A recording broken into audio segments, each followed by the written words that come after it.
Bom, boa noite, pessoal.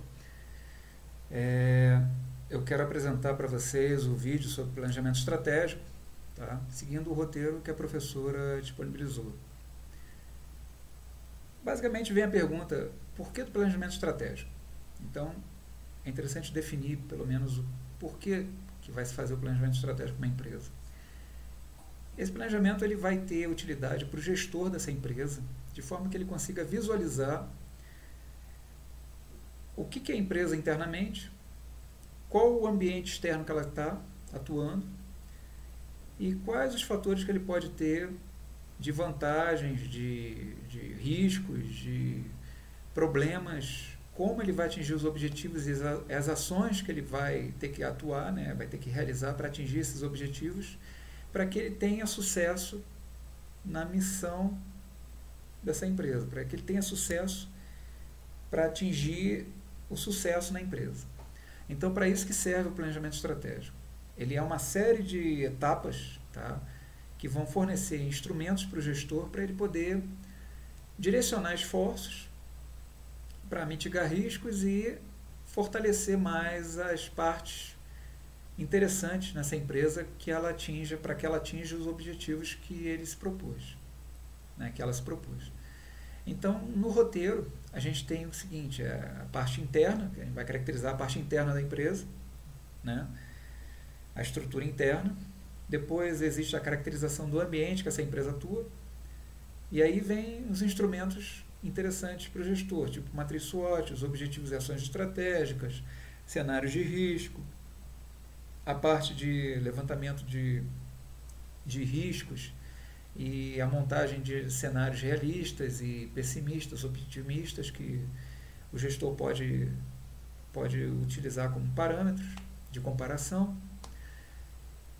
Então, seguindo o roteiro, a apresentação da empresa é uma empresa que presta serviços, tá, de transporte de bens e pessoas e vigilância e guarda de instalações.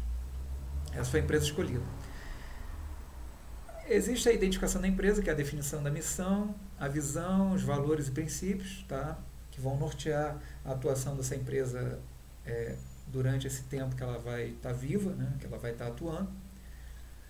Depois dessa identificação da empresa, a gente tem o sumário da empresa, que seria a definição, a composição dela, a composição, como é que se caracteriza os sócios, qual a característica dos seus sócios, qual o nível de responsabilidade que eles têm, em que departamentos eles estão atuando, qual é a responsabilidade de cada um. Depois disso a gente tem a composição da empresa, ou seja, qual é a formação dela, ela está dividida em departamentos, em setores, qual é a área física que ela atua, quantos funcionários tem, detalhes da estrutura interna dessa empresa.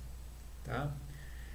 Após isso, a gente tem a definição de produtos e serviços, ou seja, nesse caso da empresa de vigilância e prestação de serviço de segurança, a gente tem transporte de bens, de pessoas e a guarda e vigilância de instalações.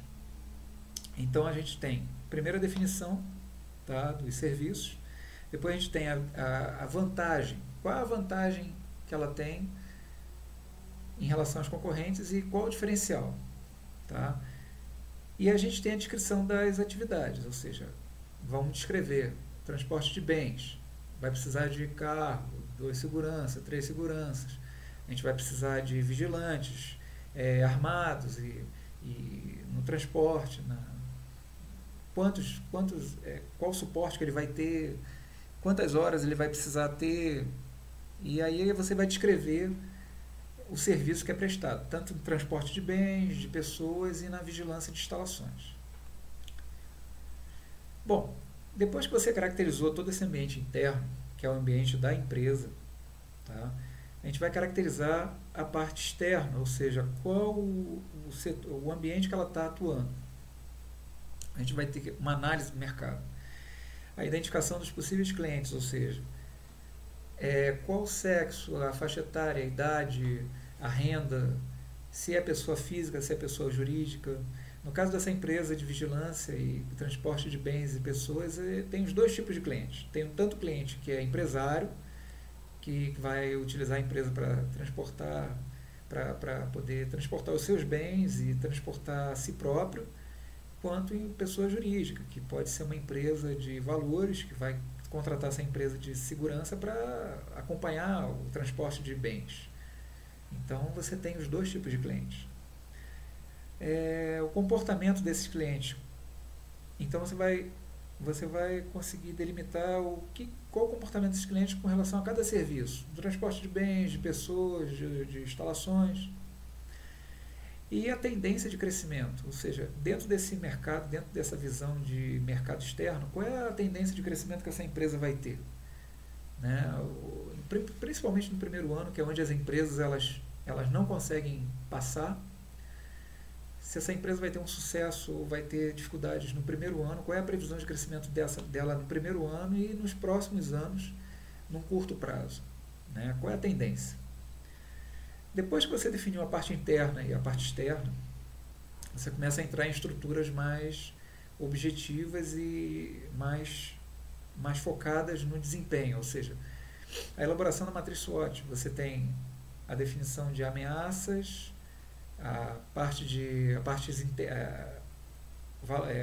características internas, forças e fraquezas internas e ameaças e oportunidades externas. Então você vai definir, nesse caso da empresa de segurança, a parte interna dela é basicamente a qualidade dos funcionários, a homogeneidade dos funcionários, o treinamento, o espírito de equipe e o envolvimento que eles têm com o sucesso desse empreendimento. Na parte externa você tem as ameaças, no caso o aumento da concorrência, as oportunidades seriam o aumento do número de clientes, tá? E justamente as ameaças elas são consequência desse aumento dos clientes, porque quanto mais clientes você tem, mais concorrência. E até a violência, o crescimento da violência, você tem como duplo, que pode ser uma oportunidade e uma ameaça.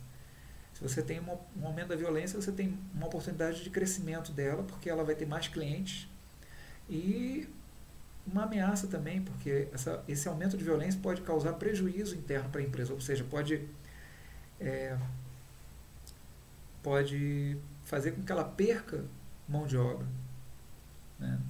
Ela pode perder mão de obra. Isso daí causaria prejuízos para ela. Depois que você define a matriz SWOT, você tem objetivos e ações. Ou seja, aqui nesse caso da empresa foi definido 3 objetivos bem simples, só para exemplificar.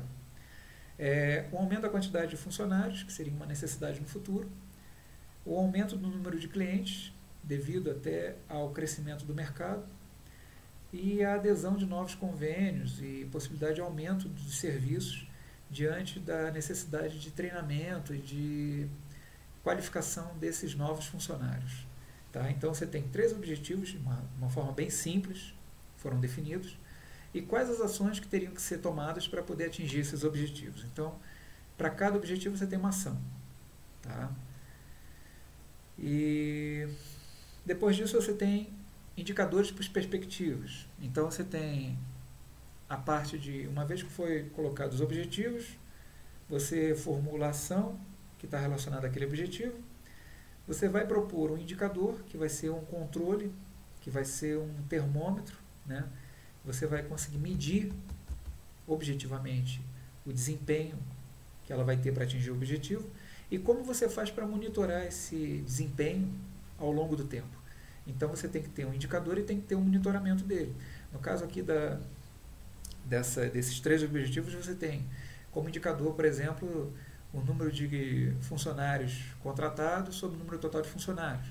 E se ele tem que aumentar pelo menos 50% nos 5 primeiros anos, você vai ter um aumento gradativo no primeiro, no segundo, no terceiro ano, vendo esse índice que foi mostrado no indicador aumentando ao longo do tempo. Então isso é o acompanhamento, você vai monitorar esse índice ao longo do tempo, de forma que quando chegue no 5º ano você tenha um aumento de 50% do corpo funcional dele, por exemplo.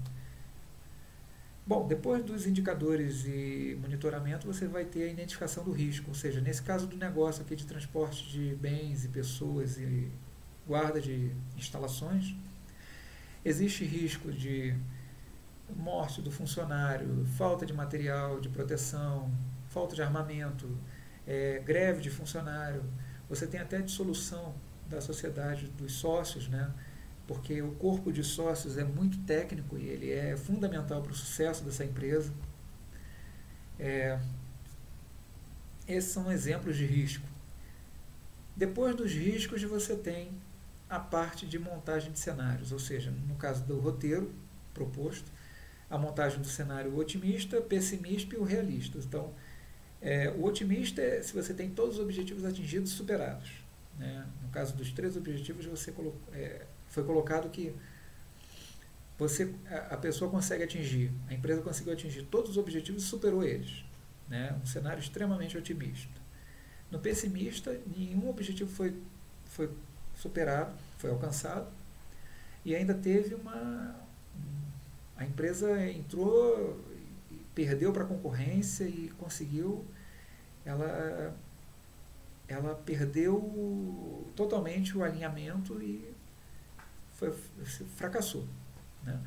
Entre uma coisa e outra, você tem uma perspectiva, um cenário realista, ou seja, que a empresa não atinja 100% do objetivo, mas pelo menos 70%, de forma que ela consiga ter um sucesso parcial, mas que ela tenha uma previsão uma possibilidade de atingir um sucesso maior ao longo do tempo. Ou seja, de repente aqueles 5 anos de previsão não foram suficientes, ela vai atingir o aumento de 50% do corpo técnico, um aumento de 50% de clientes, não em 5 anos, mas vai atingir em 7 anos.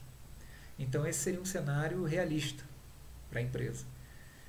De forma geral, essa foi a montagem do planejamento estratégico dessa empresa de segurança e prestação de serviços de guarda de bens e pessoas. Né? E espero que vocês tenham gostado do vídeo e agradeço a todos. Muito obrigado.